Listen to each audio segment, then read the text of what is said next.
నమస్తే, welcome to our channel. ప్రస్తుతం అంతా పొలిటికల్ అనలిస్ట్ శ్రీలీల గారు ఉన్నారు, మాట్లాడే ప్రయత్నం చేద్దాం. నమస్తే అండి. నమస్తే మా. అయితే రీసెంట్గా వైఎస్ జగన్ గారి ప్రెస్ మీట్లో అయితే ఒక మాట అయితే అన్నారు, రాష్ట్రంలో భయానక పరిస్థితులు అయితే కనపడుతున్నాయి అంటున్నారు కదా, ఎలా చూస్తారు దీన్ని? భయానక పరిస్థితులు అంటే జగన్మోహన్ రెడ్డి గారు ఏదన్నా ఒక ప్రోగ్రాం పెట్టుకున్నప్పుడు మాత్రం భయానక పరిస్థితులే, ఆ తర్వాత అంతా కూడా మామూలుగానే ఉండిద్ది. ఆ భయానక పరిస్థితుల వల్ల అక్కడ ఏర్పడ్డ ఏవైతే ఉంటాయో దాని మీద కేసులు నమోదవటం, వాళ్ళంతా కేసుల్లో చిక్కోవటం, కొంతమంది కార్ల కింద నలిగిపోయి చనిపోవటం, ఇట్లాంటివన్నీ భయానక పరిస్థితులే కనిపిస్తున్నాయి. ఆయన అన్నమాట కరెక్టే. పోలీసులు ఫెయిల్ అయ్యారని చెప్తున్నారు కదా, సెక్యూరిటీ అవును, ఫెయిల్ అయ్యారు. ఏ విధంగా ఫెయిల్ అయ్యారంటే జగన్మోహన్ రెడ్డి బారి నుంచి ప్రజల్ని ఏ విధంగా రక్షించాలనే విషయంలో మాత్రం ఖచ్చితంగా వాళ్ళు ఫెయిల్ అయ్యారని చెప్పుకోవచ్చు.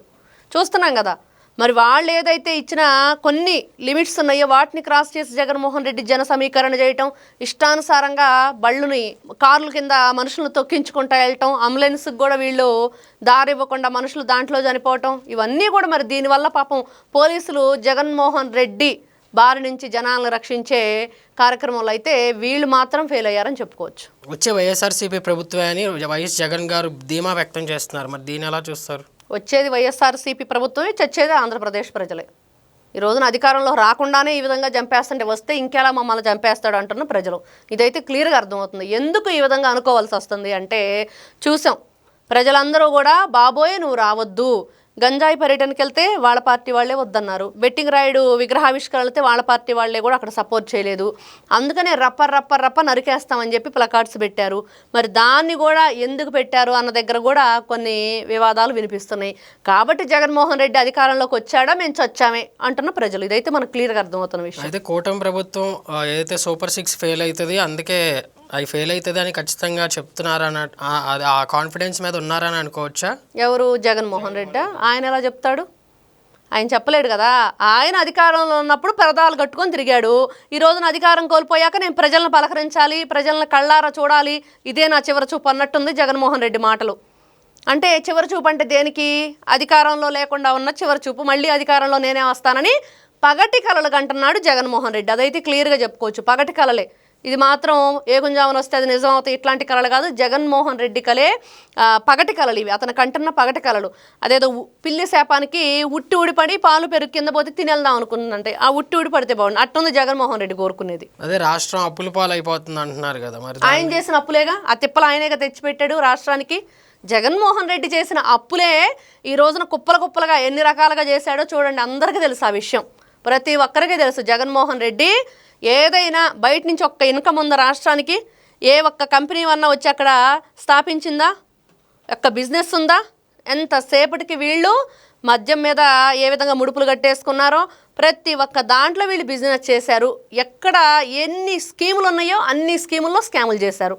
ఇంకా వీళ్ళు చెప్పాలి అప్పుల గురించి. అప్పులు ఆంధ్రప్రదేశ్గా తీర్చిదిద్దింది జగన్మోహన్ రెడ్డి. ఈ రోజున స్వర్ణ ఆంధ్రప్రదేశ్గా తీర్చిదిద్దానంటుంది నారా చంద్రబాబు నాయుడు గారు.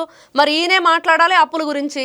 ఆయనే స్వయంగా లేఖ రాశాడు కదా అప్పు ఇవ్వద్దని చెప్పేసి. ఇప్పుడు కూటమి ప్రభుత్వానికి అప్పు ఇవ్వద్దని చెప్పేసి లేఖలు రాస్తున్నాడు. అదే నేను అప్పులు చేసింది ఇంత, మీరు చేసింది ఇంత అని మాట్లాడుతున్నారు కదా, మరి దాన్ని ఎలా చూస్తారు? జగన్మోహన్ రెడ్డి ఆయన చేసింది ఇంత, ఆయన ఇంత అప్పు చేసి ఇంత దోచుకుపోయాడు. మరి ఆ దోచు ఉంది కూడా అప్పుల్లోనే ఉంది. మరి అది కనిపించట్లేదా? మరి ఆయన ఇంత అప్పు చేశారు, వాళ్ళు అంత అప్పు చేశారు అంటున్నారు, బాగానే ఉంది. నిజంగానే ఆయన ఇంత అప్పే చేశాడు అనుకుందాం. మరి ఏది, దేనికోసం చేశాడు, ఎందుకు చేశాడు? రాష్ట్రంలో ఒక అభివృద్ధి చేశాడా? దేనికోసం అప్పు చేశాడు జగన్మోహన్ రెడ్డి? ఈ రోజున అప్పు ఒకటే చూపిస్తున్నాడు. బకాయిలు పెట్టి ఫీజు రియంబర్స్మెంటు బకాయిలే. పిల్లలకి అమ్మఒడిలో ఎన్ని రకాలుగా చేశారో చూసాం. 108కి సంబంధించి దానికి కూడా కిట్లు కానివ్వండి, అవి కానివ్వండి, దాంట్లో బకాయిలు పెట్టాడు. కాలేజీ పిల్లలకి బకాయిలు పెట్టాడు. ఎక్కడ చూసుకున్నా చిక్కీలు, జగనన్న కోడిగుడ్లు, ఈ జగనన్నకు సంబంధించిన గోరుముద్ద, అవన్నీ అన్నిట్లో కూడా బకాయిలే. అవన్నీ ఎవరు తీర్చారు? ఎక్కడి నుంచి తీర్చారు వీళ్ళంతా? మరి చూస్తే ఈయన ఎంత తప్పే చేశానంటున్నాడు. మరి ఈయన రోడ్లు కూడా తవ్వేసుకొని వెళ్ళారు కదా వీళ్ళ నాయకులు. ఆ రోడ్లు గుంటలు పూడ్చడానికి 350 కోట్లు అయినాయి. మరి ఇదంతా ఎవరు తీరుస్తారు? రాజారెడ్డి మూటలు ఏమైనా కట్టెళ్ళాడా ఏంటి ఇక్కడ తీర్చడానికి? మరి అంతే మాట్లాడతాడు. అంటే అదేదో చెప్తారు కదా, ఏరు దాటేదాకా తెప్ప మల్లన్న, ఏరు దాటాక బోడి మల్లన్న అన్నట్లుగా ఈ రోజున జగన్మోహన్ రెడ్డి మాటలు. అంటే గతంలో పరదాలు కట్టుకొని తిరిగాడు, అన్నీ అప్పులు చేసిపోయాడు. అంటే ఆయన చూపించిన అప్పు ఇంతే, మరి బకాయిలు పెట్టినవి ఎంత అది కూడా తెలియాలి కదా.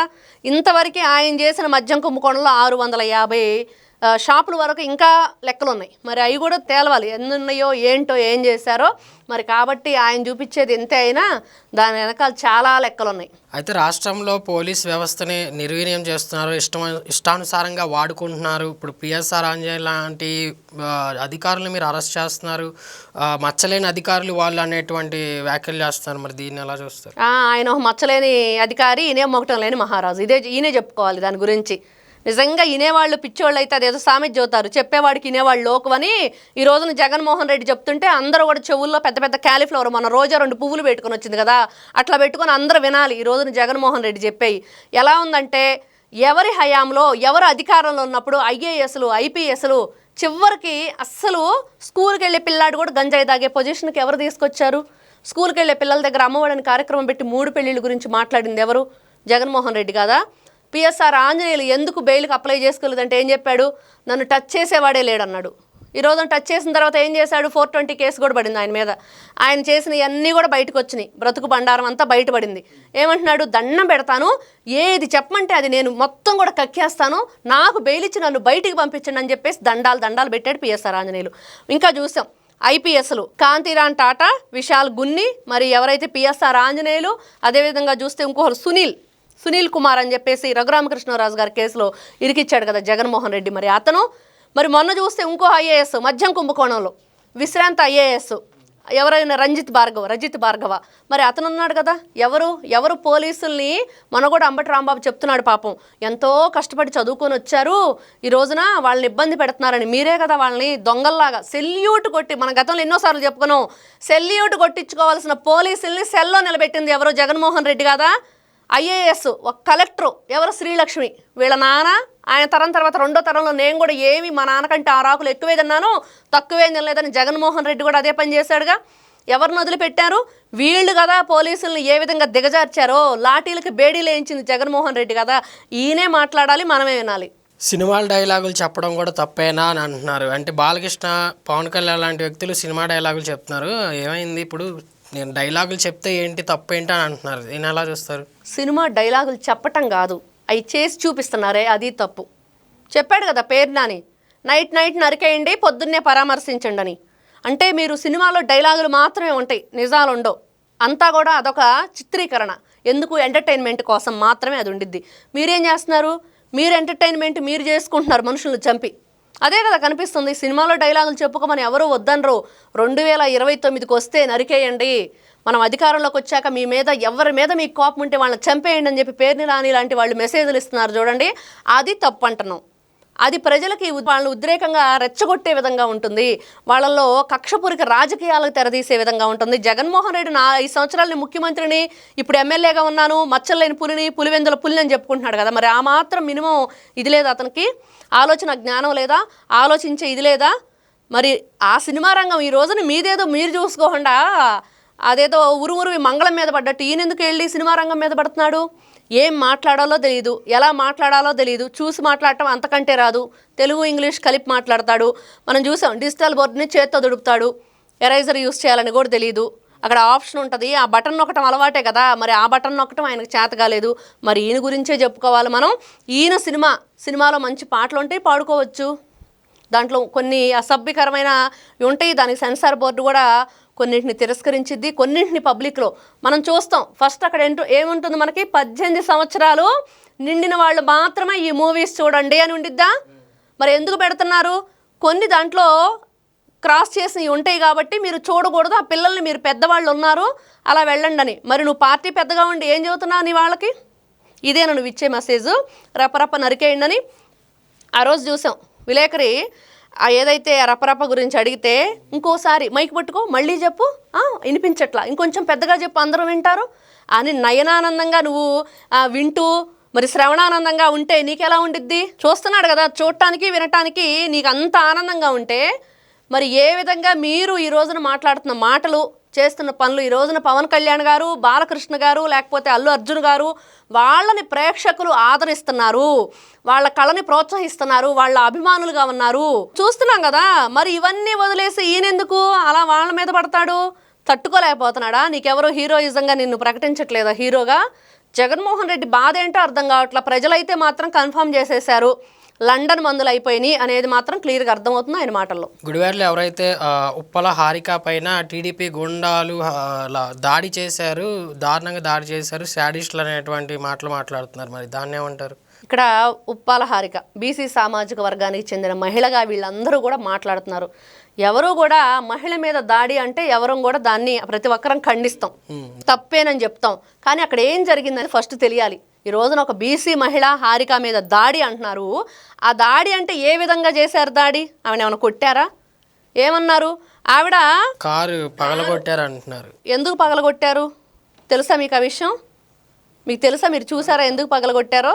ఎందుకు పగలగొట్టారంటే అక్కడ గుడివాడలో వైఎస్ఆర్సీపీ పార్టీకి సంబంధించి మీటింగ్ పెట్టారు. దానికి కొడాలి నాని వస్తాడు. కొడాలి నాని రావాలంటే వాళ్ళు ఏమని ఫ్లెక్స్ పెట్టారంటే అక్కడ బాబు షూరిటీ మోసం గ్యారంటీ అని. ఇక్కడేం జరుగుతుంది? మనకు ఒకవైపు రాష్ట్రం అంతా కూడా సుపరిపాలన మొదటి అడుగు, తొలి అడుగు సుపరిపాలన 1 year కంప్లీట్ అయింది కదా, దాని గురించి చెప్పుకుంటున్నారు. మరి వీళ్ళు చేసేదానికి వాళ్ళు పెట్టిన ఫ్లెక్స్కి వీళ్ళు ఏం చేశారు?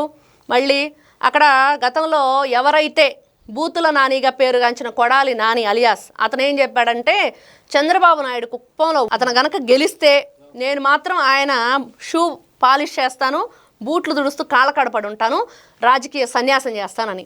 అదే ఫ్లెక్స్ పెట్టి వీళ్ళు కూడా ఎప్పుడు దుడుస్తున్నావురా నువ్వు గుడివాడలో అడుగుపెట్టి పార్టీ మీటింగ్ పెట్టాలంటే ఫస్ట్ నారా చంద్రబాబు నాయుడు గారి షూ పాలిష్ చేయని.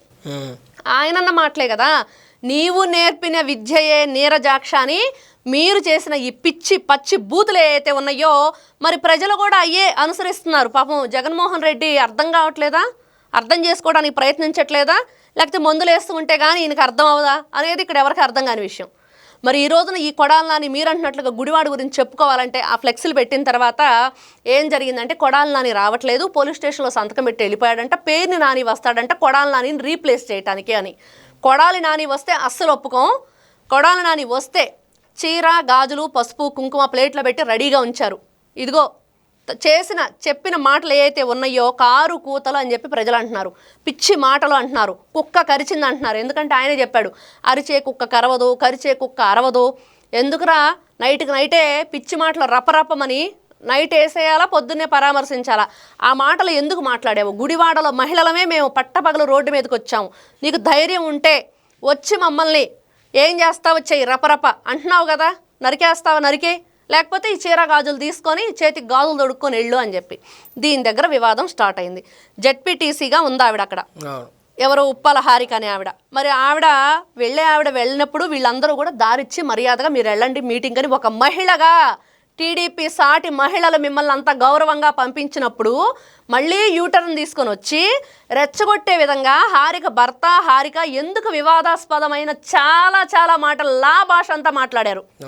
వినిపిస్తుంది కదా క్లియర్గా వీడియో మీకు చూపిస్తాను ఇప్పుడు. ఆ వీడియో కూడా వినిపిస్తుంది. వాళ్ళు మాట్లాడినవి అన్నీ కూడా ఇష్టానుసారంగా అన్ని మాట్లాడిన తర్వాత పోలీస్ స్టేషన్కి వెళ్ళి ఎందుకు ఏడుస్తుంది అది చూసి మనం చూసాం. మహానటి సినిమాలో కాసేపు ఏడుస్తుంది, ఒక్కంట్లోంచి నీళ్ళు వస్తాయి మహానటి సావిత్రికని. ఆ విధంగా అక్కడ తల ఉంచుకొని ఏడుస్తుంటే అమ్మ అక్కడేమో అలా మాట్లాడావు, ఇక్కడికి వచ్చాము ఏడుస్తున్నావు, మరి మీరు చేసేదేంటి నటన ఏంటి మహానటిలాగా అన్నారు. వీళ్ళకి నాకు తెలియక అడుగుతాను, బీసీ సామాజిక వర్గం అంటున్నారు కదా, మీకు తెలుసు కదా అమర్నాథ్ గౌడ బీసీ సామాజిక వర్గానికి చెందిన అబ్బాయి కదా, పెట్రోల్ పోసి నిర్దాక్షిణంగా తగలబెట్టేశారు కదా. మరి బీసీ సామాజిక వర్గానికి చెందిన మహిళ కదా పంచుమర్తి అనురాధ గారు. పంచుమర్తి అనురాధ గారు ఆవిడ నిజంగా ఆవిడ ఎప్పుడు ఎవరిని దూషించదు, చాలా సాఫ్ట్ పర్సన్. ఆవిడ పట్టుకొని వీళ్ళు నాలుక చీరేస్తాను కోసేస్తాను అట్లా. అప్పుడు తెలియదా మీకు బీసీ మహిళని? మరి గౌతు శిరీష ఆవిడ బీసీ సామాజిక వర్గానికి చెందిన మహిళ. ఆవిడ మీద సోషల్ మీడియాలో ఎన్ని విధాలుగా జగన్మోహన్ రెడ్డి జే బ్యాచ్ పోస్టులు పెట్టించింది, అప్పుడు గుర్తుకు రాలేదా వీళ్ళకి? బీసీ అంటే మీకు బీసీలు మిమ్మల్ని మీరు రక్షించుకోవడానికి బీసీలు గుర్తొస్తారు, బీసీలను రక్షించడానికి మాత్రం వీళ్ళకి బీసీలు గుర్తురారా? జే బ్యాచ్ ఎవరికి? మరి వీళ్ళే చెప్పాలి. హారిక గురించి జగన్మోహన్ రెడ్డే మాట్లాడాలి. ఫస్ట్ జగన్మోహన్ రెడ్డిని వెళ్ళి ఈ రోజున కోర్టులో వాయిదా వేసినట్లుంది. మరి ఏదైతే ఎన్సీఎల్టీలో ఆ ఎన్సీఎల్టీ కోర్టులోకి వెళ్ళి ఫస్ట్ షర్మిలా గారికి న్యాయం చేసి అప్పుడు ఏపీ ప్రజల గురించి ఆలోచించమని చెప్పండి. ఓకే అండి, థ్యాంక్ యూ వెరీ మచ్. నమస్తే.